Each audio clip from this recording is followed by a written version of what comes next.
The brave little explorer. The wind was soft that morning. It danced playfully through the tall green grass and carried the scent of wildflowers and sunshine. In a tiny village that sat at the edge of a wide valley, a small boy named Milo tied the straps of his worn-out shoes and whispered to himself, "Today's the day I find what's beyond the hill." He wasn't very big. In fact, Milo was one of the smallest boys in the village. His hair was messy like a puff of dandelion, and his eyes held the kind of sparkle that only dreamers have. He had always been curious, the kind of child who stopped to listen when the wind spoke, who followed the trail of ants just to see where they went, who lay in the grass at night and imagined the stars were talking to him.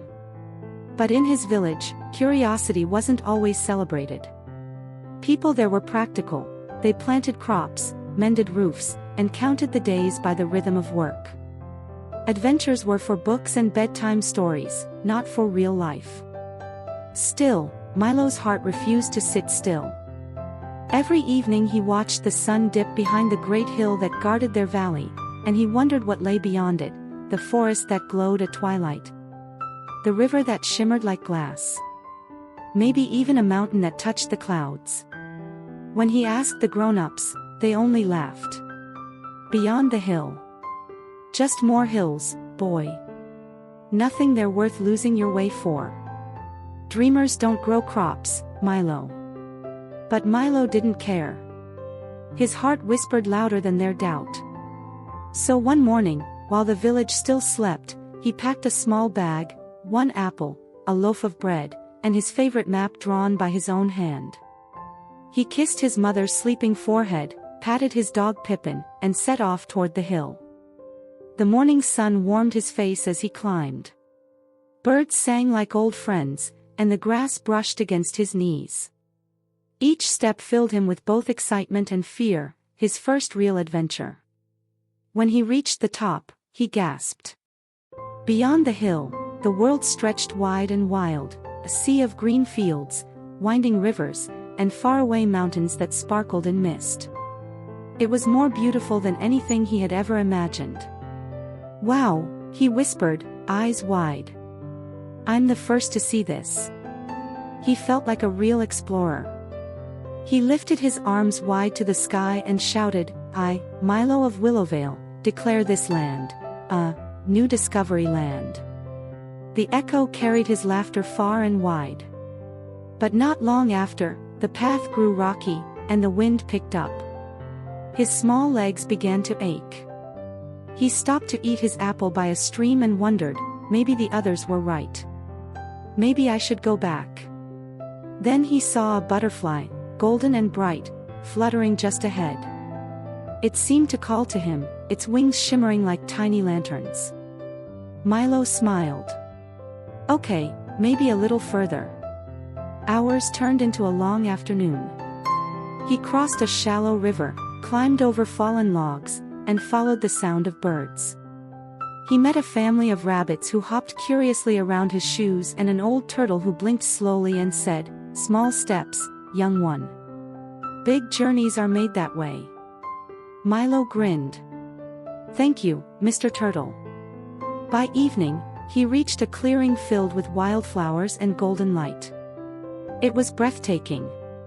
But as he sat down to rest, he realized, he wasn't sure which way led home. The forest looked different now. The shadows stretched long, and the sounds grew strange. He clutched his map, it wasn't helping. Panic started bubbling inside him. He whispered, "Don't be scared. Brave explorers don't get scared," but his voice trembled. The wind rustled through the trees, as if whispering back, "Everyone gets scared, little explorer. That's what makes bravery real." Milo took a deep breath and stood. "All right then. One small step at a time." He followed the stream that glowed faintly under the moonlight, hoping it might lead somewhere safe. Hours passed. The stars came out, one by one, blinking gently above him. Then, he saw a small flickering light in the distance, like a lantern. "Maybe someone's there," he said, his heart racing with hope. He ran toward it, stumbling over roots until he reached a tiny cottage at the edge of the forest. Smoke puffed from the chimney, and an old woman sat outside, feeding crumbs to birds. "Well, what's this?" she said kindly when she saw him. "A brave little explorer out past bedtime." Milo blushed. "I got lost. I wanted to see what was beyond the hill." She smiled warmly. Curious hearts often find the best places, but even explorers need rest. She gave him warm soup, a soft blanket, and listened to his stories about his village, his dreams, and how everyone thought adventures were foolish. When he finished, she chuckled.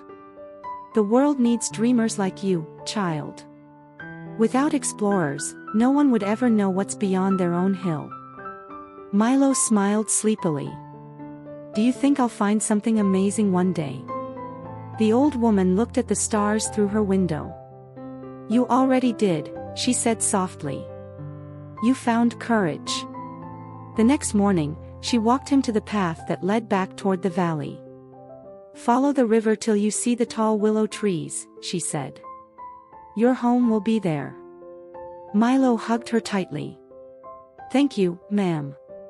She winked. Every great explorer must one day tell their story. "Promise you'll tell yours."